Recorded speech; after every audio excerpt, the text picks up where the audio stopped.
드디어 한상재와 함께하는 인리뉴스가 방송됩니다.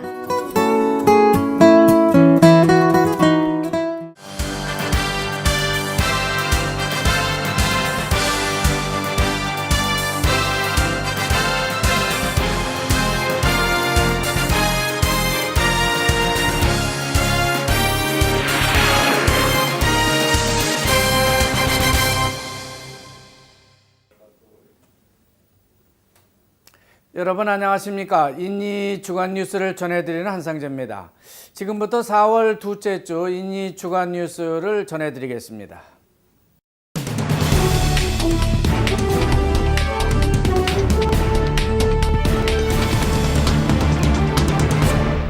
한 주간 있었던 여러 사건과 소식들 중에 주목해야 할 뉴스를 시청자 여러분께 전달해드리는 위클리 스포트라이트 시간입니다. 지난주 인도네시아 선박을 납포해간 필리핀 민다나오 섬의 아부사얏 이슬람 무장단체가 이번엔 말레이시아 선박을 또 납포해갔다고 합니다.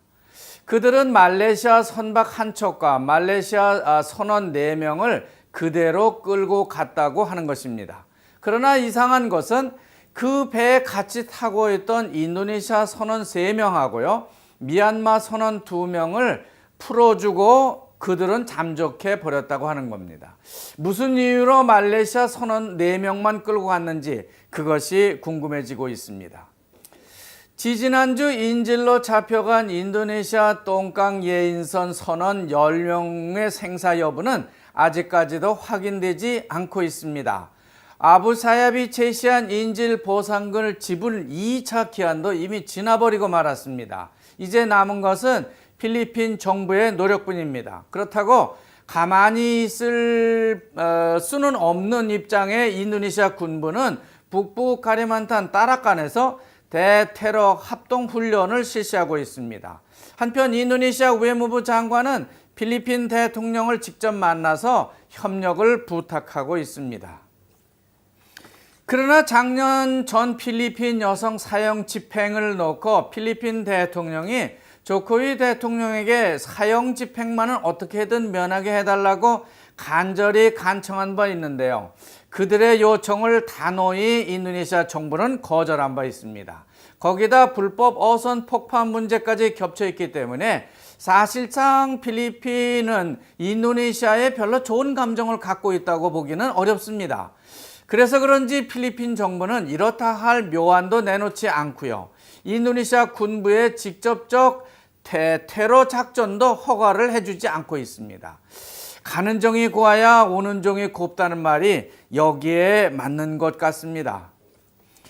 지난주부터 자카르타 주정부는 일주일간 3-in-1 제도를 잠정 중단하고 그 추이를 살피고 있습니다. 3-in-1 제도를 실시하지 않을 경우 정말 교통체증이 가중되는지 그 여부를 확인하고 있는 겁니다. 물론 경찰 당국은 이 제도의 폐지를 반대하고 있습니다. 그것은 교통체증 현상이 더 가중될 것으로 보고 있기 때문이죠. 그렇지만 시 당국은 그 반대일 것으로 예측을 하고 있습니다. 그것은 3명 이상을 태우고 시내 진입을 하질 않고요, 조끼를 태우고 시내로 진입을 하고 있기 때문에 3-in-1 제도의 시행이 유명무실할 것으로 보고 있는 것입니다. 자카르타의 만성적 교통체증을 해소하기 위해서 별의별 대책이 다 나오고 있는데요. 이번엔 스망기 로타리 위에다가 또 하나의 로타리를 민자로 건설하겠다고 합니다. 마치 우리나라 용산에 있던 돌아가는 삼각지 로타리와 아주 비슷하게 건설하려고 하는 것 같습니다. 오는 2017년 8월 이 로타리가 완공되게 되면요, 30% 정도의 교통체증을 완화해 줄 수 있을 것으로 기대하고 있습니다. 특히 짜왕에서 분달한 하이 쪽으로 직접 돌아 내려갈 수 있게 되고요, 반대로 슬리피에서 오다 보면은 블럭엠 방향으로 쉽게 돌아 내려갈 수 있게 된다고 하는 것입니다. 지금 전 세계 부자들하고 최고 권력자들은 파나마 페이퍼스라고 하는 조세 회피처 유령 회사 리스트 파문으로 안절부절하고 있습니다. 우리나라 노태우 전 대통령 아들이 공개되면서 세간의 주목을 받고 있는데요. 인도네시아도 템포 잡지사가 800여 명의 리스트를 입수해서 공개하겠다고 하는 것입니다. 이들은 국내에서 번 돈에 대한 세금을 내지 않기 위해서 세금을 적게 내는 파나마라든지 라부안과 같은 조세 회피처 국가로 돈을 빼돌렸다고 하는 것입니다. 그런데 문제는 이들 중에 이름만 대면 알 수 있는 국가 지도자라든지 대기업 총수 혹은 기업 등 이런 돈을 대거 은닉을 했다고 하는 사실입니다. 이렇게 파나마 조세 회피처에 돈을 은닉하고 있는 건수를 보면 모두 21만 4천 명이 넘는다고 합니다. 이 중에는 대기업도 있고요. 한 나라의 대통령도 12명이나 된다고 하는 겁니다. 또 메시와 같은 유명 프로축구 선수들도 20명이 넘는다고 합니다. 이름만 대면 알 수 있는 인도네시아 인사들을 보면 상당히 많은 것으로 알려지고 있습니다. 리뽀그룹 제임스 리아디 회장이 있고요. 새로 선임된 로산 로살린 인도네시아 까딘 소장, 하이룰 단중 전 장관, 조코 찬드라 무하마드 리자 등이 그렇습니다. 그런데 좀 특이한 것은 배후에맨 국영기업의 하나인 바하나 시큐리티가 조세 회피를 하고 있다고 하는 겁니다. 여기까지 위클리 스포트라이트였는데요. 다음엔 여러 단신들을 모아 정리해드리는 다이내믹 인니 시간이 이어지겠습니다.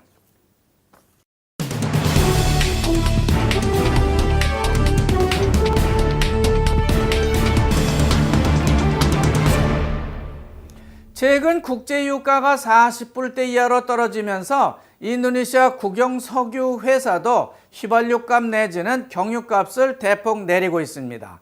이렇게 정부가 국내 기름값을 내리니까 기름값과 연동하고 있는 교통비는 물론 전기료도 내리고 있습니다. 따라서 자카르타 시 당국은 시내 버스와 같은 일반 대중교통수단의 교통비도 같이 내리라고 지시하고 있는 겁니다.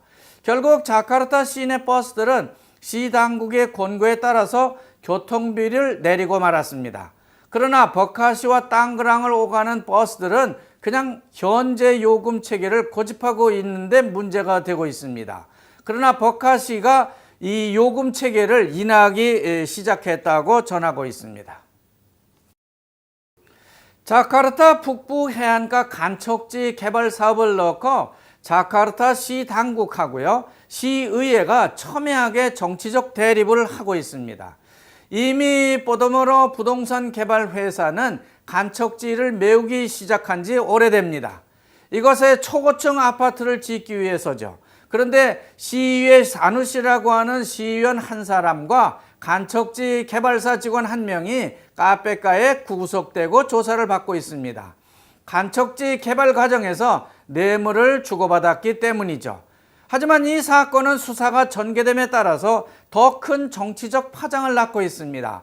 처음엔 아혹시장과 지방의회가 서로 대립하는 듯 하더니 이제는 아혹시장 몰아세우기로 변하고 있는 겁니다. 지난 월요일 저녁 할린 바르다나 구스마 공항 활주로에서 바티게어 소속 보잉 737 항공기 한 대가 화염에 휩싸였습니다. 항공기 자체 고장은 아니고요, 비행기 날개에 불이 난 것입니다. 이륙을 하기 위해 활주로를 달리다가 미처 활주로를 빠져나가지 못한 트리누사 소속 비행기 꼬리와 충돌하고 만 겁니다. 그러나 다행스러운 것은 50여 명의 탑승객들이 무사하다고 하는 겁니다. 하지만 이 사고는 기계적 사고가 아니고요, 인재가 분명하다는 평을 받고 있습니다. 인도네시아 국세청이 2016년 1분기 납세 실적을 집계해 본 결과 2015년 동기 대비 세수 실적보다 아주 저조하게 나타난 것으로 그렇게 전하고 있습니다. 금년 국가 예산안 목표치는 29%인데요. 거기에 훨씬 못 미치는 13%의 세수 실적밖에 걷지 못했다고 하는 겁니다. 이렇게 조코의 정부 세수가 부족하다 보니까 지난 10년간 2천여 개에 달하는 빼마 회사들이 탈세한 법인세라든지 부가세를 어떻게든 징수하라고 하는 것도 무리는 아닌 듯합니다. 거기다 파나마 페이퍼스 조세 회피자 명단까지 공개된 판이니까 서둘러 텍스 암네스티법을 통과시켜 보려고 국회가 노력하는 것 같습니다. 이래저래 인도네시아 경제는 극심한 침체 국면에 접어들 것으로 그렇게 전망됩니다. 인도네시아 정치권은 조코위 정부의 캐비넷 리셔플이 언제 공개될지를 놓고 이런저런 소문이 난무하고 있습니다. 어떤 장관은 이번에 바뀔 것이고 어떤 장관은 연임될 것이란 소문이 파다하지만 공개적으로 발표는 하지 않고 있습니다. 이런 와중에 PKS 당을 좌지우지하던 파흐리 함자 국회 부의장이 갑자기 PKS 당 지도부로부터 퇴출 명령을 받았습니다. 그동안 그는 조코위 정부를 강하게 비판해 온 정치인 중에 한 사람인데요. 이 사람은 대통령을 씬띵, 우리말로 번역하자면 미친놈이라고까지 말했던 국회의원 중에 한 사람입니다. 그런 그가 자기가 속했던 당에서 퇴출되면서 국회 부의장 자리도 박탈당하고 말았습니다. 여기까지 다이내믹 인이었습니다. 다음 순서로는 박예지 아나운서의 잘난잘난 인니 시간이 이어지겠습니다.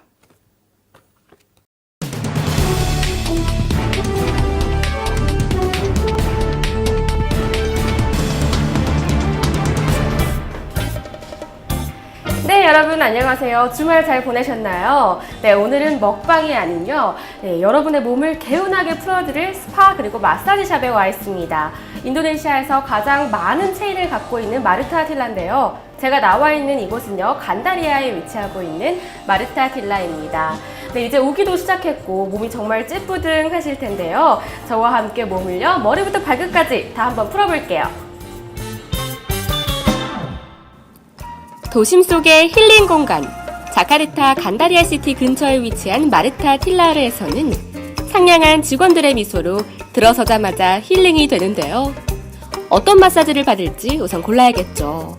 와, 일반 마사지뿐만 아니라 헤어부터 풋케어까지 원스톱 서비스 센터가 따로 없습니다. 스파 하시는 분들께 제공되는 8가지 바디 스크럽, 인도네시아 전통 양료가 담긴 천연 제품이라고 합니다. 취한다 취해. 어찌나 릴렉싱 되던지. 네, 여러분, 저 지금 마사지 받으려고 왔는데요. 지금 고르는 데만 몇십 분이 걸리고 있습니다. 이곳에는 정말 많은 종류의 마사지, 스파, 그리고 스크럽까지 준비되어 있는데요. 또 그 외에도 웨딩 패키지도 있고요. 또 메이크업, 그리고 헤어까지 다 준비되어 있는 완전 완벽한 곳입니다. 아, 제가 이곳을 이제야 알았다니 정말 아쉽지만 네, 오늘부터 자주 애용해야겠습니다. 자, 그럼 빨리 골라볼게요. 일반 가정집을 개조해 꾸며놓은 느낌으로 지친 몸을 편안하게 해주는 인테리어. 이분이 바로 이곳의 원조 마르타 틸라르십니다. 이곳에서 사용되는 모든 제품들은 철저한 검증 절차를 거쳤기 때문에 걱정은 노노. Spa sendiri itu untuk relaksasi ya. Jadi untuk kita terutama orang-orang yang sudah sibuk melakukan rutinitas sehari-hari itu sangat perlu supaya rileks lagi gitu, supaya siap kembali ke rutinitas lagi. Itu sebaiknya dilakukan sebulan sekali sih minimal. 이제 본격적으로 마사지 받으러 출발! 차례를 기다리는 동안 마르타 틸라르만의 향긋한 레몬 음료가 준비되는데요. 서비스도 지상 최고인 이곳! 더운 날씨에 지친 심신을 얼른 힐링 케어로 재충전하고 싶습니다. 2층에 마련된 이곳은 발 마사지 전용 공간인데요. 포근한 소파들이 나란히 놓여져 휴식 취하기에 손색 없어 보입니다. Kita menggunakan produk-produk tradisional dan menggunakan juga treatment yang sudah di-develop sedemikian rupa gitu dengan penelitian juga gitu untuk menghasilkan treatment tradisional yang bisa diterapkan ke spa. 마사지와 스파 시설 외에도 피부 관리를 위한 최첨단 장비들도 마련되어 있습니다. 1층에는 미용실까지 있어서 마사지 후 나들이 가시는 분들께 안성맞춤. 이곳은 1인실의 풀바디 마사지룸, 여자들의 로망이죠. 마사지도 받고 스파도 한 공간에서 정말 프라이빗한데요. 짜잔! 제가 받은 마사지는 바로 캔들 마사지인데요. 우선 발의 피로를 씻어줄 따뜻한 물을 준비합니다. 네, 마사지 시작 전에 지금 발을 따뜻한 물에 담궜다가 마사지도 받고 있고요. 네, 지금은 소금으로 발을 씻고 있습니다. 와, 정말 개운한데요. 벌써부터 눈에 긴장이 풀리고 있습니다. 와. 이제 본격적인 마사지를 위해 침대에 엎드려 가장 편안한 자세를 취하면 되는데요. 마르타 틸라르의 자체 제작 양초 오일을 사용해 발가락부터 다리 끝까지 뭉친 근육을 슈슈슈 풀어줍니다. 와, 묵은 피로가 정말 다 날아갔습니다.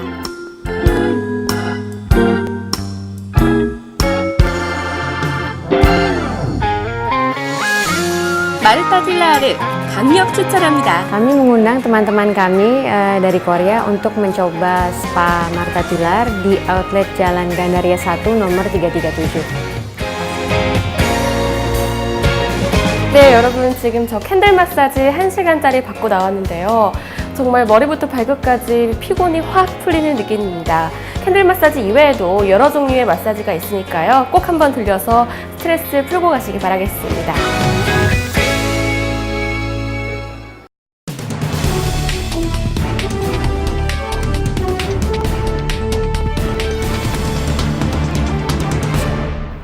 인도네시아 생활에 도움이 되는 정보를 알려드리는 라이프 앤 인포 시간입니다. 조코위 대통령은 말루쿠 암번공항에서 암번 시내로 직접 진입할 수 있는 현수교 개통식에 참석하고 있습니다. 그는 이날 개통식에서 이 다리 이름을 메라푸띠라고 명명했습니다. 지금까지는 이곳에서 페리선을 타거나 암본 해군 기지를 삥 돌아가야만 했었는데요. 이제는 메라푸띠 다리를 직접 건너서 시내로 진입할 수 있게 된 것입니다. 반대로 시내에서 암본 공항을 가려면은 이곳에서 페리선을 기다렸다가 가야만 했기 때문에 비행기 시간에 늘 늦기가 일쑤였는데 이젠 그런 불편이 없어지고 말았습니다. 배우에멘 국영사업부가 백설탕 생산을 적극 지원하겠다고 말하고 있습니다. 인도네시아는 설탕 생산량이 턱없이 부족하기 때문에 매년 설탕을 외국에서 수입해다가 쓰고 있습니다. 따라서 국영 고무농장이라든지 팜농장 그리고 커피 혹은 녹차 농장 중에서 생산성이 아주 낮은 3만 헥타르 정도를 엎어버리고 사탕수수 밭으로 전환해 버리겠다고 하는 것입니다. 아마도 지금 생고무라든지 CPO, 커피, 녹차 등의 가격이 폭락하고 있기 때문에 그 대신 설탕 값은 또 뛰고 있어서 그런 결정을 하고 있는가 봅니다. 물론 인도네시아 사탕수수 재배 면적을 확대하는 것은 매우 중요합니다. 그러나 인도네시아는 단위 면적당 설탕 생산량이 태국의 절반 혹은 브라질의 절반 정도밖에 되지 않기 때문에 그것이 더 큰 문제라고 지적받고 있습니다. 인도네시아 해양수산부는 또다시 불법 어선 폭파를 단행했습니다. 불법 조업을 하다가 잡힌 23척의 외국 어선들을 한꺼번에 폭파시켜버린 겁니다. 대부분 이웃나라들 어선들인데요. 베트남 국적선이 13척이고 말레이시아 국적선이 10척이라고 합니다. 이렇게 강경하게 폭파까지 시키고 있는 그 목적은 인도네시아 어민들을 보호하기 위해서라고 말하고 있습니다. 그러나 인도네시아 어민들은 저인망어법하고요. 트롤 어선의 조업을 금지시킨 수시 해양수산부 장관을 강하게 성토하고 있습니다. 바로 이 처녀 중부자와 뜨갈 어민들인데요. 이들은 타 지역 어민들과 함께 화요일 대통령궁과 장관실 앞에서 데모를 벌이기도 했습니다. 동부자바 수라바야 인근에 마자파잇 문화유적지가 소개되고 있습니다. 마자파잇 왕국의 문화유적지가 대거 발굴된 곳은요, 수라바야에서 머저코르토 방면으로 가다 보면 강가에 발달된 트러울란이라고 하는 곳입니다. 이 마자파잇 왕국은 14세기와 15세기에 걸쳐 인도네시아 군도에서 가장 강력한 세력을 떨쳤던 왕국인데요. 인도네시아 국민들이 가장 자랑하는 고대 국가의 하나입니다. 마치 우리나라의 고구려와 같은 고대 왕국이라고 볼 수 있겠습니다. 아직도 당시의 저수지와 농수로가 그대로 보존돼서 그대로 사용하고 있고요. 당시 가옥 형태도 그대로 보존이 잘 되어 있습니다. 기타 당시의 유적들도 참 다양한데요. 대개 돌로 조각한 그런 유물들이 대부분입니다. 모나스 광정을 누비던 델만이라고 하는 마차가 지난 4월 9일부로 사라지게 됐다고 합니다. 모나스에서 라구난 동물원으로 이동하도록 조치한다고 하는 것이죠. 그러나 델만을 끌던 사람들은 불만이 많은가 봅니다. 그렇지만 시당국은 환경이라든지 질병 문제도 있고 해서 절대 모나스 광장에서는 델만을 영업하지 못하도록 강력 제재하겠다고 하고 있습니다. 이것으로 4월 둘째 주 인디 주간 뉴스를 여기서 모두 마치겠습니다. 여기까지 같이 해주신 시청자 여러분 감사합니다. 안녕히 계십시오.